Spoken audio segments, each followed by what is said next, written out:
Welcome everyone. Let's begin our lesson for today by going over our learning goals and success criteria. First, what are we learning? We're learning how to utilize sequences and discover how sequences approach limits, how to use spreadsheets to perform mathematical sequences, how to recognize all numbers as being part of the number system, how to determine which number set within the number system a number belongs, and how to recognize that numbers can belong to multiple number sets at the same time. How are we learning it? Through the number sequences and the number system notes and number sequences and the number system assignment.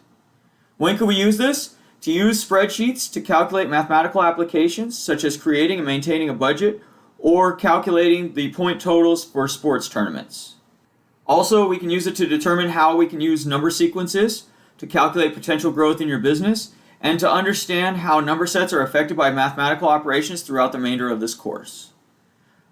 How do we know we learned it? By getting a score of 4 on the number sequences and the number system assignment. Now let's take a look at our agenda for today. We will begin by going over our learning goals and success criteria. While we do that, you'll fill out your Get It Started. Once you've completed your Get It Started, we'll go over it together and answer any questions that you may have. Next, we'll do our weekly raffle. After that, we'll go over the number sequences and the number system notes, and then I'll give you time to complete the number sequences and the number system assignment on Desmos. Once you've completed the assignment, we'll go over it together and answer any questions that you may have. At the end of class, we'll go back over our learning goals and success criteria while you fill out your Before You Go. Your only homework for tonight is to continue working on the Irrational Number Study Guide and any incomplete assignments that you may have. Let's take a look now at the number sequences and the number system notes. Our notes begin with the learning goals and success criteria. First, what is a number sequence? A number sequence is a list of numbers that are linked by a rule. All numbers in the sequence must follow the same pattern. So for instance, if I said 1, 2, 3, 4, 5, you could continue that pattern without me actually giving you the next numbers. You could continue that on because there's a given sequence. So all the numbers in the sequence follow the same pattern. These patterns can continue on infinitely, but the rule will never change. So we could keep going and going and going, and it'll keep going, but it won't change the rule. Now let's take a look at part A of your activity for today. So it says, consider the sequence of numbers a sub n whose terms are given recursively. a1 is equal to 1, and an is equal to 1 plus 1 over a to the n minus 1. Well, it follows this pattern here, and this becomes pretty complicated as you go through it, but if you solve these, we should notice that A3 is 1.5, A4 is 1.6 repeat, A5 is 1.6, and A6 is 1.625.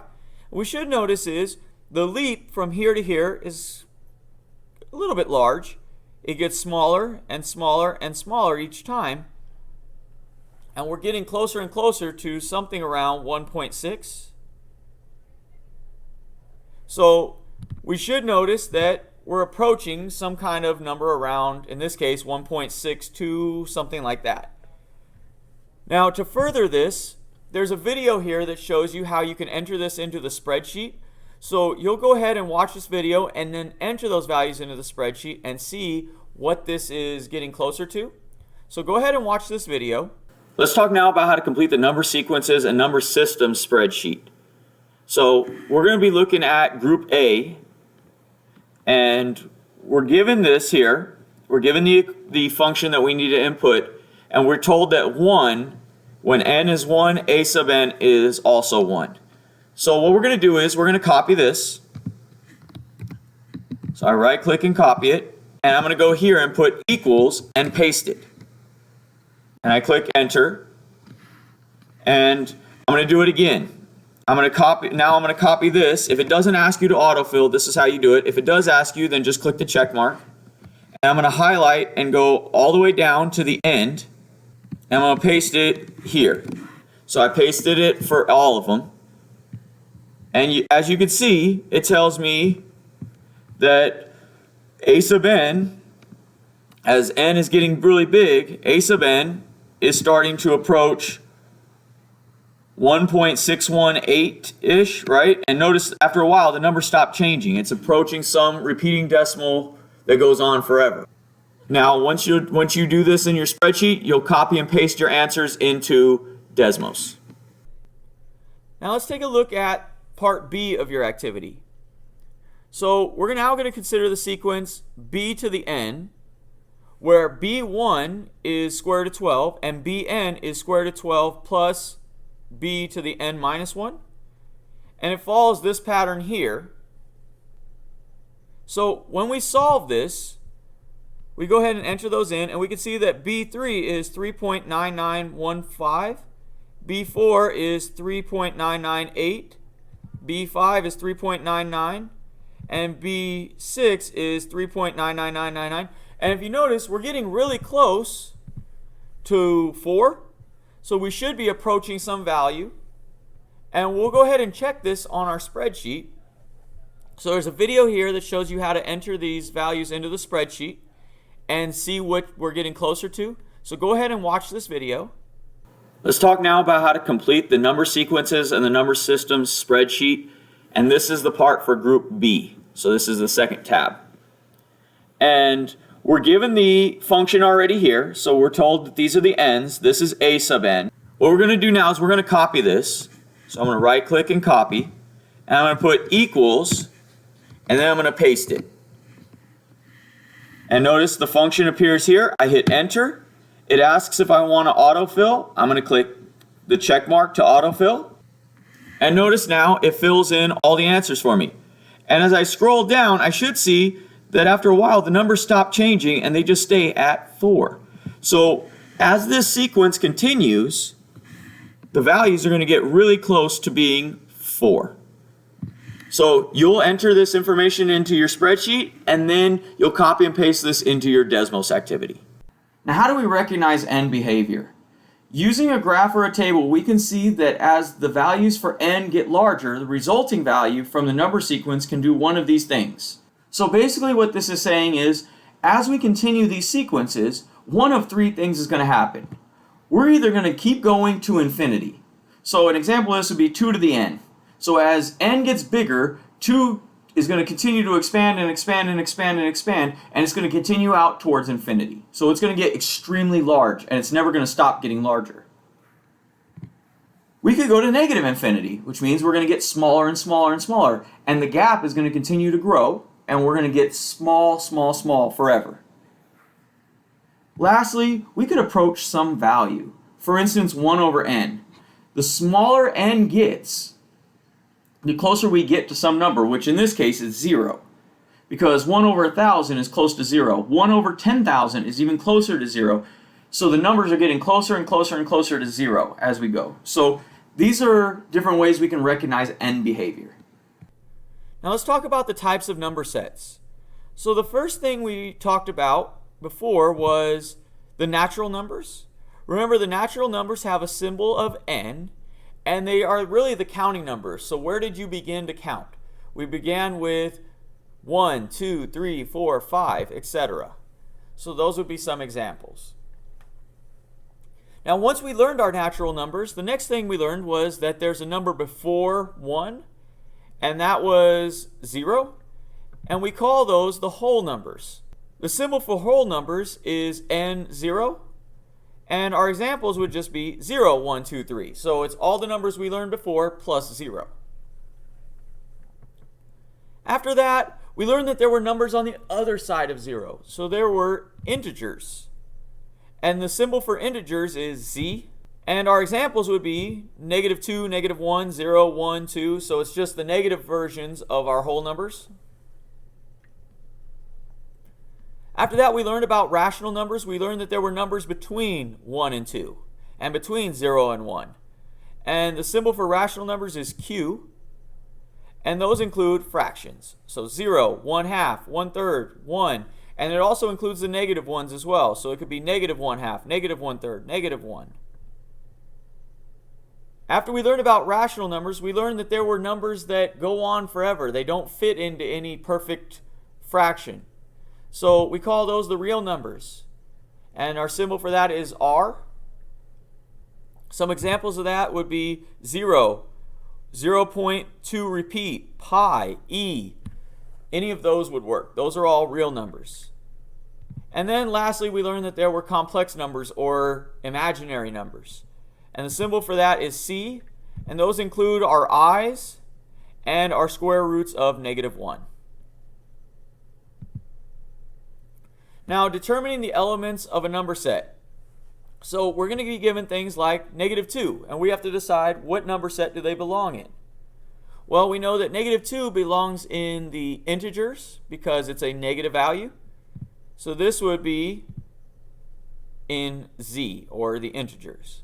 Now we have log base 9 of 3. So it's a log. We can't just leave it as a log and determine which set it belongs to. So we need to simplify this. So this is really 9 to what power equals 3? Well, we know that it's 9 to the 1/2 power equals 3 because it's a square root. So this is really 1/2. And 1/2 is a rational number. So it belongs in the set of rational numbers, or Q. Now we have 4 pi. 4 pi is an irrational number, or in other words, it is a real number. So multiplying by 4 doesn't change that, so it's really just equal to 4 pi, and therefore this is in the reals. Now we have sine of 45 degrees. Well, if we remember using our special right triangle, sine of 45 degrees is opposite over hypotenuse, and the opposite side would be 1, and the hypotenuse would be square root of 2, so it's 1 over square root of 2. Or when we rationalize the denominator, that's square root of 2 over 2. And notice we have a square root here that it's not a perfect square, so therefore it is a real number, so this is contained in the reals. Let's talk now about how to sign in to Desmos to complete your work. So what we're going to do is you're going to click on the link to go to the assignment, and it should take you to a page that looks kind of like this. And right here where it says sign in with Google, we're going to click there. It's going to pop up with our email accounts. You're going to click on your school email account, and it should already have you logged in because you should have already been logged in using Google Classroom. From there, I'm just going to click Start the Activity, and it will take me into the assignment and allow me to begin.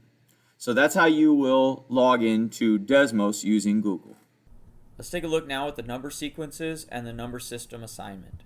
The assignment begins with our learning goals and success criteria. If we scroll down, there's a link that takes us to the Desmos activity. Go ahead and click on that link, and it takes us to a page that looks like this. We'll go ahead and click Start the Activity. The activity begins with our learning goals and success criteria. We'll go ahead and click Next. And now we're going to fill in the table for the sequence here. Now, to fill in this table, the easiest way is to use the spreadsheet and then just copy our answers into this table. Now, if you're struggling to be able to work with the spreadsheet, there's a video in the notes to show you exactly how to do that. So you'll go ahead and fill in this table and then click Next. And then you're going to convert that table to a graph. So I'll copy those values again into this table here, and it'll plot the points for me and show me what the graph looks like. Then we'll click Next. Now, once you've filled in your table and your graph, it should appear here, and it should actually show you what your graph looks like and what your table looks like. And it says, as n continues to grow, what value does the sequence approach? So what number are we getting close to? So you'll go ahead and answer that, and then click Next. And then we'll do it again for the next sequence. So again, you'll use your spreadsheet, fill in that table here, and then fill it in again here on the graph. And it will graph all the points for you. And then we'll click Next. And it says, as n continues to grow, what value does this one approach? And you can see from your table and your graph what it's approaching. And then we'll click Next again. And we're going to draw a conclusion that says, what are the common characteristics? So what's in common between the two graphs and the two tables, and what's different? So you'll just write a little short blurb about what's different and what's the same. And then we'll click Next. And for the last slide, we're given a series of numbers, and we're asked to simplify them and then decide what number set they belong to. So for instance, this one, we have the square root of the square root of 100. Well, we know that the square root of 100 is 10. And that comes out evenly. And then we're taking the square root of that. Well, there is no perfect square root of 10, so we know that this is a real number. So So we can write real number, or you can just put R for the fact that it's in the reals. And then we'll do that for each of these. We have square root of 5 over square root of 45. Well, square root of 5 is common here in both, so we could cancel those out, and we just end up with square root of 9 down here. And square root of 9 is 3. So we end up with 3 for our denominator and 1 as our numerator, so it's 1/3, which is in the rationals, which is Q. So we'll answer each of these, and then when we're done with that, we'll go back to our Google form and click Next. This will take you to your Before You Go. Go ahead and fill out your Before You Go, and then submit your work on Google Classroom.